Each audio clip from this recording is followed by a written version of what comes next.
transmitted at the request of the Texas Department of Public Safety.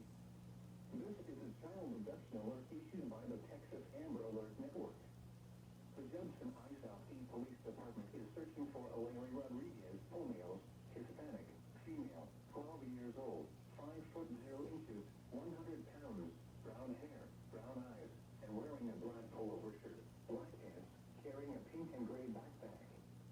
Police are looking for Marie Rodriguez Pomeos, Hispanic, female, 28 years old, 5 foot 0 inches, 120 pounds, brown hair, brown eyes in connection with her abduction.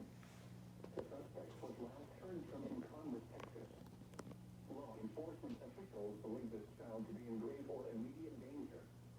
If you have any information regarding this abduction, call the Judson ISD Police Department at 210-659-9789.